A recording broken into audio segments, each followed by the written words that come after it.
வணக்கம். திருப்பாவை பாசுரம் 21 வரைக்கும் பார்த்துருந்தோம். இன்னைக்கு 22லிருந்து பார்ப்போமா?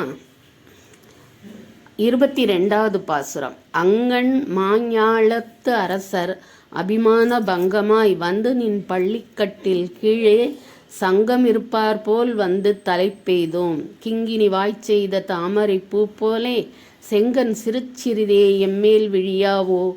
திங்களும் ஆதித்யனும் எழுந்தாற்போல் அங்கண் இரண்டும் கொண்டு எங்கள் மேல் நோக்குதியேல் எங்கள் மேல் சாபம் இழந்தேலோர் எம்பாவாய். அதாவது இந்த உலகத்தில் இருக்கிற பெரிய பெரிய சக்கரவர்த்தி எல்லாம் தங்களோட செருக்க விட்டுட்டு கண்ணனுடைய கட்டிலுக்கு கீழே நிற்கிறது மாதிரி நாங்களும் எங்களுடைய கர்வத்தெல்லாம் தொலைச்சிட்டு உங்ககிட்ட வந்து நிற்கிறோம். தாமரை போல அழகிய நன்மையான கண்களை உடையவனே, மிகுந்த ஒளி பொருந்திய சூரியனும் அதே போல குளிர்ச்சியான சந்திரனும் ஒரே நேரத்தில் உதிப்பது போல கண்ணனே, உன் இரு கண்களையும் மெல்ல மெல்ல திறந்து எங்கள் எல்லோருக்கும் அருள் புரிந்து எங்களுடைய சாபங்களை நீக்குவாயாகன்னு பாசுரம் 22 சொல்லுது. 23 பார்ப்போமா? மாரி மலை முழிஞ்சில் மன்னி கிடந்து உறங்கும் சீரிய சிங்கம் அறிவுற்று தீவிழித்து வேரி மயிர் பொங்க எப்பாடும் பேர்ந்து உதறி மூறி நிமிர்ந்து முழங்கி புறப்பட்டு போதருமா போலே நீ பூவை பூவண்ணா உன் கோயில் நின்று இங்கனே போந்தருளி கோப்புடைய சீரிய சிங்காசனத்து இருந்து யாம் வந்த காரியம் ஆராய்ந்து அருளேலோர் எம்பாவாய். அதாவது மழைக்காலத்தில் குகையில் தூங்கிட்டு இருந்த சிங்கம் எந்திரிக்கும் போது அதோட கண்களில் தீப்பொறி பறக்குமா. அது நாற்புறமும் தன் உடலை அசைச்சு சோம்பல் முறித்து கர்ஜனை செஞ்சு கொண்டே வெளியில் வரும். அது மாதிரி நீயும் உன் கட்டிலிருந்து எழுந்து விரோதிகளிடம் கோபத்தையும் எங்களிடம் கருணையும் காட்டணும். உன்னுடைய சீரிய சிங்காசனத்தில் உட்கார்ந்து நாங்கள் வந்த நோக்கத்தை கேட்டு அருள் புரிய வேண்டும் அப்படின்னு வேண்டுறாங்க.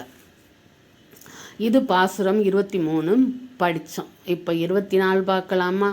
அன்று இவ்வுலகம் அளந்தாய் அடி போற்றி சென்று அங்கு தென்னிலங்கை செற்றாய் திரள் போற்றி பொன்றச் சகடம் உதைத்தாய் புகழ் போற்றி கன்று குணிலா எரிந்தாய் கழல் போற்றி குன்று குடையாய் எடுத்தாய் குணம் போற்றி வென்று பகை எடுக்கும் நின் கையில் வேல் போற்றி என்றென்று உன் சேவகமே ஏந்தி பறைகொள்வான் இன்று யாம் வந்தோம் இறங்கேலோர் எம்பாவாய். அதாவது திரிவிக்ரமானா வந்து 3 உலகங்களையும் அளந்த உன்னோட கால்களுக்கு நன்மை உண்டாகட்டும். அயோத்தியிலிருந்து இலங்கை போய் ராவணனை வதைத்த உன் வீரத்துக்கு வாழ்த்துக்கள். வண்டி சக்கரம் வடிவத்தில் வந்த சடாசுரனை வதம் செய்தாய், உன் புகழுக்கு வாழ்த்து. அதே போல கன்றுக்குட்டி வடிவத்தில் வந்த அசுரனை அழித்தவனே உனக்கு வாழ்த்து. இவையெல்லாம் உன் பெருமைகள் அல்ல, அவையெல்லாம் உன் கையில் இருக்கும் வேல் போல அதனையே சேரும். இன்று நாங்கள் உன்னிடமிருந்து பறை என்கிற வாத்தியத்தை பெறுவதற்கு வந்தோம், எங்களுக்கு கொடுத்தள்ள வேண்டும் அப்படின்னு 24வது பாசுரத்தில் வேண்டுகிறார்கள். அப்புறம் 25 பார்த்துருவோமா? ஒருத்தி மகனாய் பிறந்து ஓரிரவில் ஒருத்தி மகனாய் ஒளிந்து வளர தரிக்கிலானாகி தான் தீங்கு நினைந்த கருத்தை பிழைப்பித்து கஞ்சன் வயிற்றில் நெருப்பென்ன நின்ற நெடுமாலே உன்னை அறுத்தித்து வந்தோம் பறை தருகியாகில் திருத்தக்க செல்வமும் சேவகமும் யாம் பாடி வருத்தமும் தீர்ந்து மகிழ்ந்தேலோர் எம்பாவாய். இதுக்கு விளக்கமே தேவையில்லை. ஒருத்தி மகனாய் பிறந்து ஓரிரவில் ஒருத்தி மகனாய் ஒளிந்துனாலே புரிஞ்சிடும்.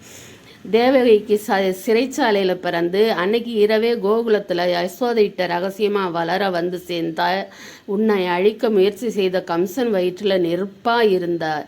உன்னை காண அனுமதி தந்தவர்களுக்கு அவர்கள்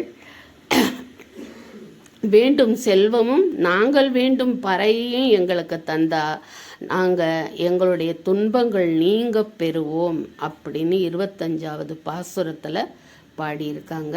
இனி மீதத்தெல்லாம் நாளை பார்ப்போம். அப்புறம் எல்லாரும் இந்த திருவெம்பாவை எல்லாத்தையும் மனனம் பண்ணுங்க. இந்த 1 மாதத்தில் மட்டும் இல்லாமல் வருடம் பூராவும் பாடினாலும் நீங்கள் கேட்டது கிடைக்கும். நலம் உண்டாகும், வளம் உண்டாகும். உங்களால் எனக்கும் நலம் உண்டாகும், வளம் உண்டாகும். அடுத்த பாசுரத்தில் பார்க்கலாம். நன்றி, வணக்கம்.